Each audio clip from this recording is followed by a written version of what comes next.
Hello दोस्तों, मैं हूं आपका दोस्त, आपका होस्ट मिस्टर कुमार। और आप देख रहे हैं देसी गुरु। आज फिर विश्व इतिहास के टॉपिक को छेड़ेंगे। और आज का टॉपिक होगा कि 1830 ईस्वी की क्रांति जो हुई थी, इसके कारण और परिणाम। इसको दो सीरीज में आप तक पहुंचाया जाएगा। तो मेरा निवेदन है कि आप वीडियो को पूरा देखें और अपने आप को इस वीडियो में ढालने की कोशिश करें। यदि मेरा वीडियो 2% भी आपकी मदद करती है तो मेरे लिए ये बहुत बड़ी बात होगी। तो चलिए दोस्तों, समय गंवाए बिना हम अपने वीडियो की ओर शुरू करते हैं। जुलाई 1830 की जो फ्रांसीसी क्रांति का इतिहास में बहुत बहुत बड़ा योगदान रहा है। इस क्रांति के जो सूत्रपात हैं वो चार्ल्स दसम की जो नीति है, स्वेच्छाकारी नीति के कारण हुआ था। लुईस 18वां यानी लुईस 18 की मृत्यु के बाद 1824 ईस्वी में वो फ्रांस की गद्दी पर आ बैठा। वह क्रांति की जो भीषणताओं तथा खून खराबा होता है उसे भूल गया था, तथा फ्रांस में पुनः 17वीं और 18वीं शताब्दी के शासकों के समान निरंकुश शासन कायम करना चाहता था। इस कारण इतिहास के कुछ लेखक इस क्रांति को राजा द्वारा की गई क्रांति अर्थात राजपटली कहा जाता है।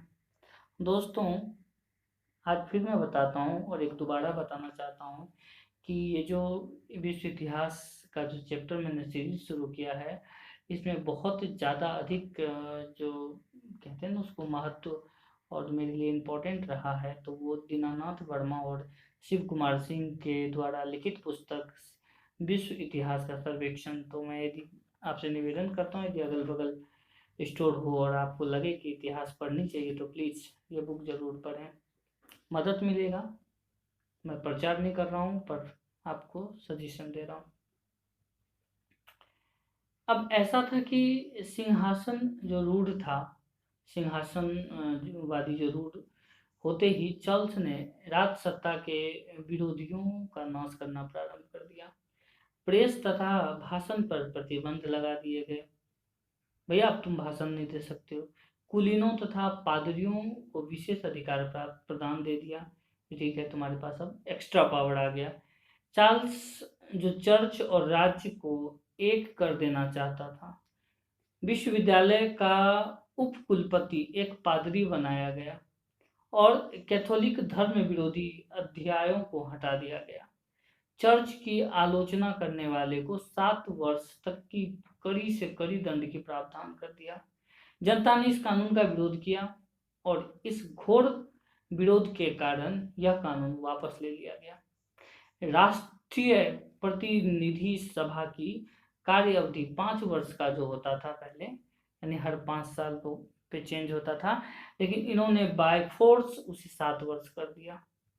इसी बीच प्रेस की नियंत्रित के विरोध में प्रदर्शन शुरू हो गए, जिसमें नेशनल गाइड्स के लोग भी शामिल और या भाग ले लिया। अतः नेशनल गार्ड्स को भी भंग कर दिया गया। भाई तू यदि इसका साथ दे रहा है तो जाओ, तुम भी जाओ खड्डा में। उसको भी भंग कर दिया गया। 1827 ईस्वी में 7 वर्ष की अवधि के उपरांत नवीन निर्वाचन का समय आया। चार्ल्स दसम को चिंता थी कि भैया कहीं प्रजातंत्र ने इस प्रजातंत्रवादी को जिता दिया तो मेरा क्या होगा।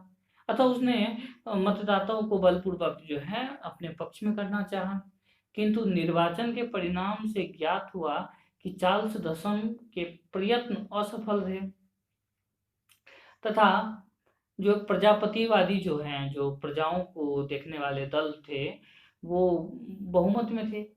इस पर चार्ल्स दसम ने सभा को भंग करके नवीन जो निर्वाचन कर दिया, किंतु परिणाम कुछ अलग ही होना था।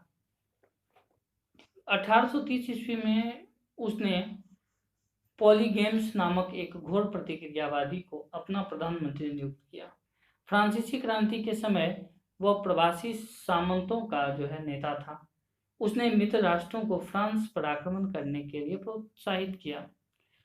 उनके कार्यों से स्पष्ट होकर जनता उसकी कट्टर विरोधी की बातों को समझ गया और अपनाने लगा या उसे त्यागने लगा, जिसमें सर्वत्र गुप्त स्थानों पर गली या जाल बिछ गया। 18 मार्च 1830 ईस्वी को पॉलीगेंस के विरोध में संसद ने अविश्वास का प्रस्ताव पास कर दिया, जिससे उसके विरोधियों की संख्या पहले से अधिक बढ़ गई। इस विरोध को दबाने के उद्देश्य से पॉलीगेंस ने तुरंत 4 अध्यादेश को जारी किया।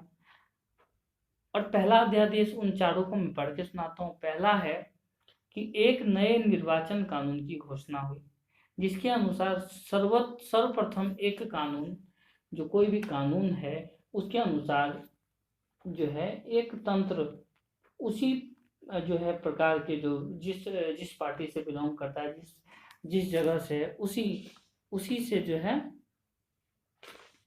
कर दिया गया। और उन्होंने क्या किया, प्रेस की स्वतंत्रता का अपहरण कर लिया, प्रेस को जो है चलने नहीं दिया। राजा की आज्ञा के बिना कोई समाचार पत्र प्रकाशित ही नहीं हो पाता था। सभी प्रकाशित जितने भी समाचार पत्र थे सबको बैंड कर दिया। राष्ट्रीय प्रतिनिधि सभा को, जिसमें प्रजातंत्रवादियों का बहुमत था, उद्घाटन के पूर्व ही उसे भंग कर दिया गया। यानी उद्घाटन हुआ नहीं, उसको उसकी बात कर दिया। मतदाताओं की सूची को घटा दिया गया और उसकी योग्यता इतनी बढ़ा दी गई क्योंकि सब उस योग्यता के क्राइटेरिया में नहीं आते थे। केवल 100 वर्ण लोग जो होते थे वो मतदाता में भाग लेते थे।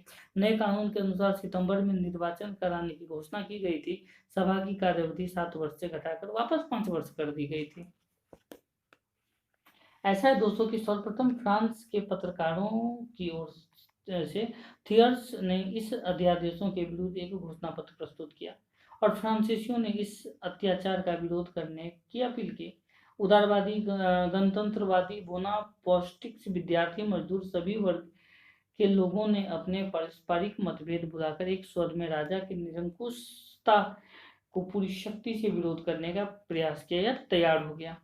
आश्चर्य की बात तो यह थी कि सम्राट चार्ल्स और पॉलिनेक्स इस विद्रोह के लिए बिल्कुल तैयार नहीं थे। केवल 1400 सैनिक ही राजधानी के विभिन्न भागों में तैनात थे।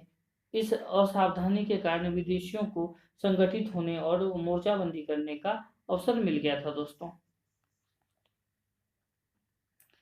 26 जुलाई 1830 ईस्वी को जैसे ही चारों अध्यादेश प्रकाशित हुए, पेरिस में संगठित विद्रोह प्रारंभ हो गया। जनता ने अध्यादेशों को चुनौती के रूप में स्वीकार किया। राजा की निरंकुशता का अंत करने के लिए सब दलों ने अपने अपने मतदानों को भुला दिया और एक एक छत के नीचे आके सभी ने संघर्ष प्रारंभ कर दिया। सभी को यह दिखाना था कि देश की जो सैनिक है और देश की जो बाकी क्राइटेरिया है सरकार को छोड़ के, वो सशक्त है, मजबूत है और सरकार से बेहतरीन काम कर सकती है।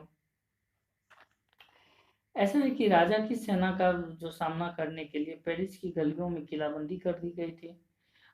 रक्षा के लिए जो है बड़े बड़े वो लगा दिए गए थे, कहते हैं ना उसको, बालू का जो आता है, फौजी लोग जो लगाते हैं तो प्रोटेक्ट में रहता है।